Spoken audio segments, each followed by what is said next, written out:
بسم اللہ الرحمن الرحیم۔ عام طور پر 2 مہینوں میں چاند دیکھنے کا بڑا رواج ہے اور لوگ بہت تشویش میں مبتلا ہوتے ہیں کہ رمضان کا چاند ہو گیا یا نہیں ہو گیا، یا عید کا چاند ہو گیا یا نہیں ہو گیا۔ اس سلسلے میں مجتہدین کرام کے درمیان اختلاف بھی بہت ہے۔ کچھ مجتہدین یہ فرماتے ہیں کہ اگر پوری دنیا میں کہیں بھی چاند نظر آ جائے تو آپ کے نزدیک بھی چاند ثابت ہو جائے گا، لہذا اگر رمضان کا مہینہ ہے تو آپ روزہ رکھنا شروع کر دیں، اور عید کا چاند ہے تو ایسی صورت میں عید منائیں۔ لیکن اس سلسلے میں آیت اللہ سیستانی کا خصوصی مسئلہ ہے۔ وہ فرماتے ہیں کہ جب تک آپ کے اپنے شہر میں چاند نظر نہ آئے اس وقت تک آپ اس کے مطابق عمل نہیں کر سکتے ہیں۔ اور چاند نظر آنے کے سلسلے میں 3 باتیں تو بالکل واضح ہیں کہ ایک، آپ خود اپنی نگاہوں سے چاند دیکھ لیں تو پتہ چل جائے گا کہ چاند ثابت ہو گیا۔ دوسرا یہ کہ پچھلے مہینے کے 30 دن پورے ہو چکے ہوں تب بھی یقین ہو جائے گا کہ چاند ہو گیا، یعنی آپ چاند نہ بھی دیکھنے جائیں تب بھی اسلامی مہینوں میں 30 دن سے زیادہ ایام ہوتے ہی نہیں ہیں، لہذا وہ بھی اس مہینے کے اختتام پر چاند سمجھ لیا جائے گا۔ اور تیسرا طریقہ کار یہ ہے کہ 2 عادل گواہی دیں کہ ہم نے چاند دیکھا ہے، چاند دیکھنے کی گواہی دیں، تو ایسی صورت میں ہم 2 عادلوں کی بات مان لی جائے گی، چاہے ان کی بات پر آپ کو بھروسہ ہو یا بھروسہ نہ ہو۔ اگر ان کی عدالت کا آپ کو یقین ہے تو ایسی صورت میں ان کی بات مان لی جائے گی۔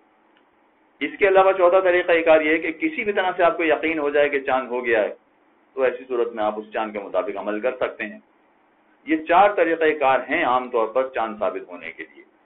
اب اس سلسلے میں آیت اللہ سیستانی نے خصوصی بات یہ کہی ہے کہ اگر فرض کیجئے کسی اور مقام پر چاند نظر آتا ہے اور آپ کے یہاں چاند نظر نہیں آیا ہے تو ایسی صورت میں کیا ہمارے یہاں عید مانی جائے گی یا رمضان کا روزہ شروع ہو جائے گا یا نہیں؟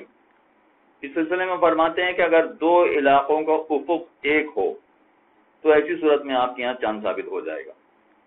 پھر افق ایک ہو، اس کی تشریح میں مجتہدین میں اختلاف ہے، الگ الگ تشریح کی جاتی ہے۔ افق ایک ہونے کا مطلب بھی ایک ہی فارمولہ نہیں ہے، ایک ہی طریقہ کار نہیں ہے۔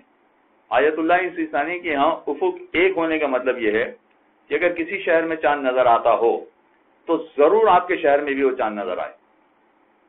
اگر ایسا ہے کہ اگر کسی دوسرے شہر میں نظر آ رہا ہو تو آپ کے شہر میں ضرور چاند نظر آئے گا، تو اس کا مطلب یہ کہ اس شہر کا اور آپ کے شہر کا افق ایک ہے۔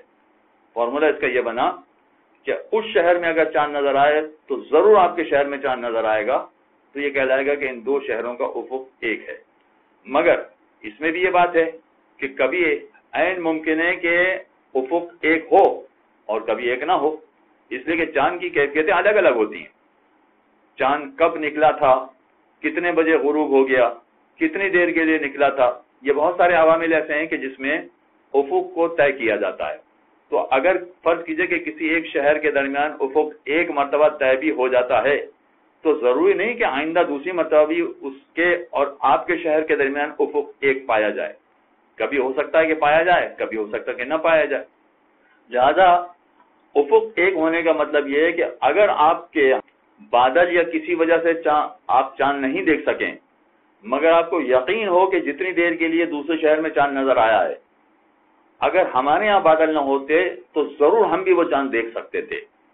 جیسے مثلا ایک مثال ہم دے رہے ہیں کہ عام طور پر یہ کہا جا سکتا ہے کہ کوئٹہ اور کراچی کا افق ایک ہو سکتا ہے۔ اگر کوئٹہ میں چاند نظر آئے تو عام طور پر کراچی میں چاند نظر آتا ہے، مگر اگر فرض کیجئے کہ لاہور میں چاند نظر آئے تو کراچی والوں کے لیے چاند ثابت ہو، یہ ضروری نہیں ہے۔ یا پشاور میں چاند نظر آئے تو کراچی والوں کے لیے چاند ثابت ہو جائے، یہ ضروری نہیں ہے۔ تو ہمارے یہاں جو طریقہ کار ہے کہ رؤیت ہلال کمیٹی اعلان کر دیتی ہے کہ ملک میں چاند نظر آ گیا ہے، لہذا پورا ملک روزہ رکھنا شروع کر دیتا ہے یا پورا ملک عید منا لیتا ہے۔ آیت اللہ سیستانی کے فتوے کے مطابق یہ طریقہ ٹھیک نہیں۔ ان کا فتویٰ یہ ہے کہ اگر آپ کے اپنے شہر میں چاند نظر آئے یا اس شہر میں چاند نظر آئے کہ جس کا اور آپ کے شہر کا افق ایک ہو، تبھی آپ کے ہاں اس چاند کے مطابق عمل کرنا پڑے گا۔ یعنی ممکن ہے کہ ہم کہیں کہ لاہور میں چاند نظر آ گیا ہے تو کراچی والوں کے نزدیک ثابت نہیں ہوگا، یا پشاور میں چاند نظر آ گیا ہے تو کراچی والوں کے نزدیک ثابت نہیں ہوگا۔ لہذا اگر کراچی والوں کے نزدیک ثابت نہیں ہوا تو ان پر روزہ رکھنا فرض نہیں ہوگا یا ان پر عید منانا لازمی نہیں ہوگا۔ ان کو اپنے شہر کے اعتبار سے دیکھنا پڑے گا یا اپنے افق کے اعتبار سے دیکھنا پڑے گا اور اس کے مطابق چاند کے طریقے پر عمل کریں. تو صلی اللہ علیہ محمد. اللهم صل على محمد وآل محمد.